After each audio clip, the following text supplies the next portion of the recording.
Hello guys, so you have to excuse the video quality. I'm using my mobile phone due to my shoulder operation. This is about the only sort of camera that I can hold on my phone. I just want to look at, like worthless games. In these two bags I've got some games. It's not what I've picked up. It's actually what someone else is going to pick up off me.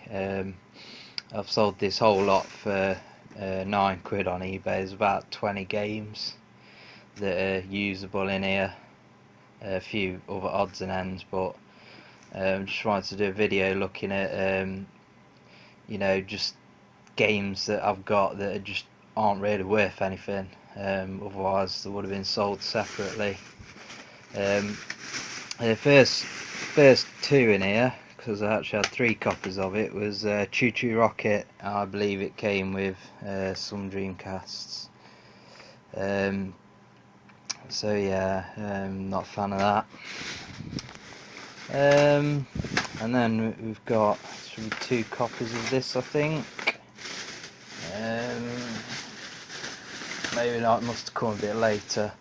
Yeah, International Tennis Open. I think I've got 2 other copies of that for the Philips CDI somewhere.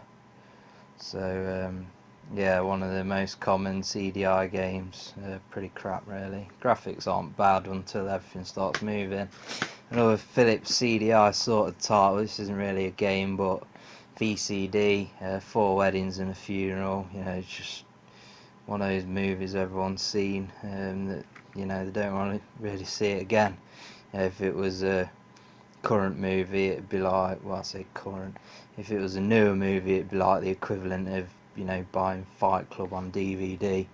It's just a film that once you've seen it, it's not worth the DVD disc it's burned to. V-Rally 2, quite popular, not that popular I don't think as some of the other titles in here. But yeah, PlayStation 1 games in general, you just can't really give them away. Tomb Raider: The Last Revelation for the Dreamcast, one of the most popular Dreamcast games. So, and obviously the system bombed, so it's always going to be cheap. Broken one in here, Sonic and Knuckles doesn't boot. That's actually worth quite a bit, £15 or something boxed when it does work. Sonic the Hedgehog, yeah, Sonic 1 and 2, I think there's Sonic 2 in here somewhere. They're just like games where there's more copies of the game that exists in the consoles now, because the consoles have stopped breaking and people have chucked them away and things like that. Tomb Raider for the Saturn, I'm not really sure how much that's worth. Quake, that's probably one of the most, expensive games in here, if you can call it that. I just couldn't really be bothered to list it separately. Sega Rally, I mean there's 2 discs in there. Already got my own copy obviously, so I had 3 copies of it, so what can you say? Pretty much, every person who had a Saturn had Sega Rally. This is just a box of Panzer Dragoon and Chaos Control manual. I've actually got that on the CDI, I think. Just realised, so damn, that was a shame because I could have read the manual. Oh well. Sports titles, PGA, Tiger Woods PGA Tour, got another copy of that, I assume that's what's in here. Driver 3, 2 copies of that. I had it when it came out on the Xbox, the original. Yeah, it's okay, I enjoyed the game, but it was pretty average at the time, so not a very sought after game. Smuggler's Run, I think that was a launch title, so it looked cooler than it is at the time, so actually that's why it sold. That's just a box there. Pro Evo 3, Gran Turismo 3, just a box. Again, it's a popular game anyway, pretty much everyone had a PS2 had that. Some manuals and like I say, Sonic the Hedgehog 2. I think there's more copies of that around than there is Sonic 1.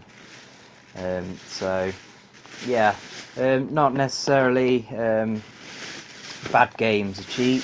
As you can see, Sonic 2 on the best best Mega Drive games. I prefer Sonic 1, but yeah, it's to do with the popularity of certain games and how many consoles are left. Basically, how in demand a game is, and yeah, I just thought I'd have a look at that, and then you can let me know what games you always end up with in your collection, with like multiples of, that you just never seem to be able to get rid of. The best idea is, like I've done probably, wait until you got about 20 games and then just bang them on eBay and hope that someone local sees them. And I've probably got less than 50 pence a game, but to me there's no value in these games. You know, I've already got them, not going to play them, so that's the best thing to do in my opinion. So just let me know what games you've got that you just can't get rid of, and yeah, we can have a little discussion or whatever.